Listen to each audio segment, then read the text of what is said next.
কলা চুরিকে কেন্দ্র করে পীরগঞ্জে উত্তেজনা, উঠছে নানা অভিযোগ, পাল্টা অভিযোগ।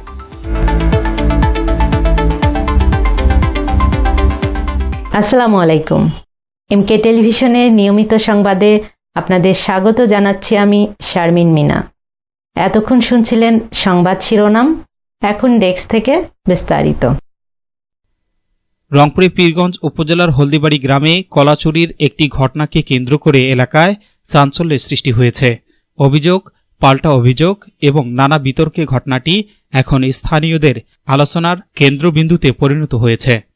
স্থানীয় সূত্রে জানা যায়, গত 22 মে গভীর রাতে মোস্তামিয়ার কলাবাগান থেকে কলা চুরির সময় রেজল মণ্ডল নামে এক ব্যক্তিকে আটক করেন এলাকাবাসী। তাদের দাবি, ওই ঘটনার পর থেকেই আটক ব্যক্তির ছেলে ও তার সহযোগীদের পক্ষ থেকে বিভিন্ন ধরনের চাপ, ভয়ভীতি প্রদর্শন এবং মামলার হুমকির মুখে রয়েছেন সংশ্লিষ্টরা। এলাকাবাসীর অভিযোগ, রেজল মণ্ডলের ছেলে SM শাকিল বিভিন্ন সামাজিক, ধর্মীয় ও স্বেচ্ছাসেবী কর্মকাণ্ডের সঙ্গে যুক্ত থাকায় অনেকেই প্রকাশ্যে কথা বলতে সংকোচ বোধ করেন। তিনি বাংলাদেশ মসজিদ ভিত্তিক শিশু ও গণশিক্ষা কার্যক্রম সংশ্লিষ্ট শিক্ষক কল্যাণ সংগঠনের রংপুর জেলা পর্যায়ের দায়িত্বে রয়েছেন বলে স্থানীয়রা দাবি করেন। কলা খারাপ অবস্থায় ধারালো অস্ত্র দিয়ে কলা কাটে নিয়ে ধীরে ধীরে জজ সাহেবের নলকূপের ডিপের ওখানে নিয়ে যা নুকে রাখে। আমরা যা ওখানে সেখানে কলা সহ হাতে নাতে ধরি এবং সে স্বীকারোক্তি দিয়েছে। আমরা এর সুষ্ঠু বিচার এবং এর সঠিক বিচার চাই। পুলিশ সামনাসামনি ছিল, তাদেরকে আমরা দিলাম, পুলিশ বলে গেল যে ঠিক আছে ভাই, আপনারা এটা বসেন, যেহেতু সামনে ঈদ, বসলে একটা মীমাংসা করেন। এই অপেক্ষায় আমরা আছি। হ্যানসুমাতি আমরাই চোর ধরছি, আমাদের ফসল হেরাছে, আর আমরা কঠিন যন্ত্রণার মধ্যে। চোর আমাদের পক্ষেই, আবার যা থানাতে মামলা করে। দেশে কি আইন আছে না নাই? বাড়িতেও যদি এমন সাইকেল বা এরকম কিছু রাখি, আমরা সেটা রেখেও আমরা নিরাপদ পাই না আমাদের নিজ বাড়িতে। তো আমরা এতদিন যাবৎ অনেক চোর ধরছে, অনেক চোর ধরা পড়ছে এবং এগুলোর বিচার হয় না। কারণ হয় না, আমাদের এলাকায় অনেক ব্যক্তি আছে যাদের প্রোটেক্ট করে, মানে ক্ষমতার বলে তাদেরকে প্রোটেক্ট করে এবং তারা চুরি ছিনতাই করে নিয়ে গিয়ে এবং তাদেরকে ভাগ দেয়। এদের কারণে আমাদের এলাকায় চোরের বিচার হয় না। একই রাতেই দুটো কলা কাটছে, ঠিক আছে। আর একটা কলা হের আছে আমার, সেটা সাইডে আমার বাবার গড়ে পারে। সেটা কোন দিন কাটছে এটা বলতে পারবো না, কিন্তু সেদিন রাতে দুটো কলা কাটছে, ঠিক আছে। তো এখন হলো এলাকাতে আরও অন্য জিনিস চুরি হয়।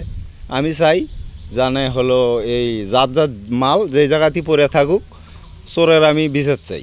করছে জমি দেওয়া লাগবে, কলা করা লাগবে, তো আমাকে 10,000 টাকা দিয়ে আমি এলে শোক মিটাবো। তখন আমি সব নুর আলম ভাই জ্বালালাম, টাকা চাচ্ছে, তুমি কেন টাকা দিবে?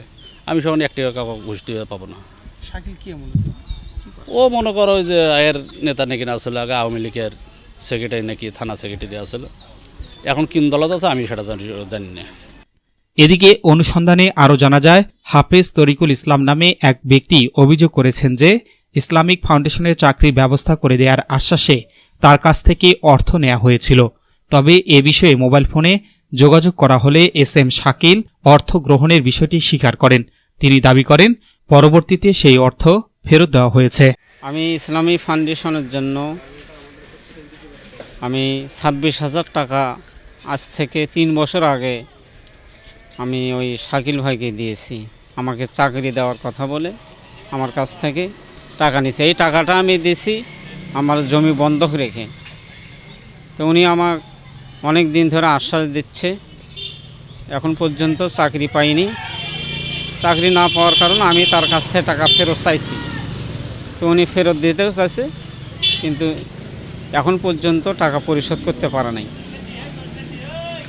টাকা পরিশোধ না করার কারণে আমি অনেকজনকে অভিযোগ দিয়েছি যে আমি একটু অসুস্থ মানুষ, আমার চোখের সমস্যা, কিডনির সমস্যা, আমি অনেক অসুবিধায় ভুগছি। এই বলেও তার কাছে আমি আবেদন জানাচ্ছি, উনি টাকা দেবে, এত দুঃখ কষ্টের কথা শুনেও উনি আমাকে টাকা পরিশোধ করতে পারে নাই। অন্যদিকে বাংলাদেশ শ্রমিক ফেডারেশন রংপুর জেলা সভাপতি নুর আলম অভিযোগ করেন, মানুষকে প্রতারণামূলক কর্মকাণ্ড থেকে বিরত থাকার পরামর্শ দেওয়ার পর থেকেই সামাজিক যোগাযোগ মাধ্যমে তার বিরুদ্ধে বিভ্রান্তকর প্রচারণা চালানো হচ্ছে।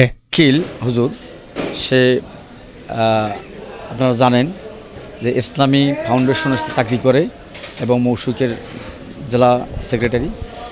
সে বিভিন্ন জায়গায় ইসলামী ফাউন্ডেশনে চাকরি দেবে বলে অনেক জায়গা থেকে সে টাকা নিয়েছে এবং অনেকের কাছ থেকে ঘর বাড়ি করে দেবে, টিউবওয়েল বসায় দেবে, সেলাই মেশিন দেবে, এমনকি অজুখানা করে দেবে বলে অনেকের কাছ থেকে সে টাকা নিয়েছে।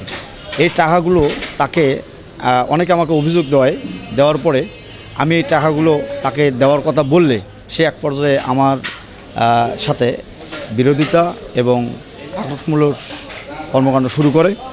তো আমি এই কথাটা বলাতে এবং চাপ দেওয়াতে সে আমার বিরুদ্ধে বিভিন্ন জায়গাতে ফেসবুক এবং বিভিন্ন জায়গায় আমার বিরুদ্ধে বিভিন্ন কথাবার্তা বলে বেড়ায় এবং ফেসবুকে আমার বিরুদ্ধে বিভিন্ন স্ট্যাটাস পোস্ট করেছে যা সম্মানহানি এবং মানহানিকর।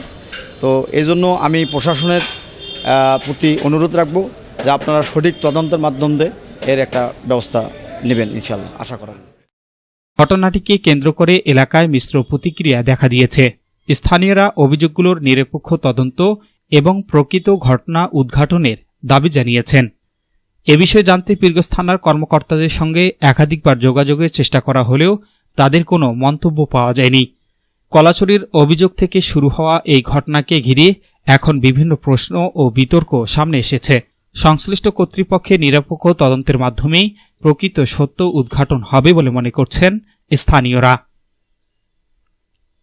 S Rahman, news desk, MK television.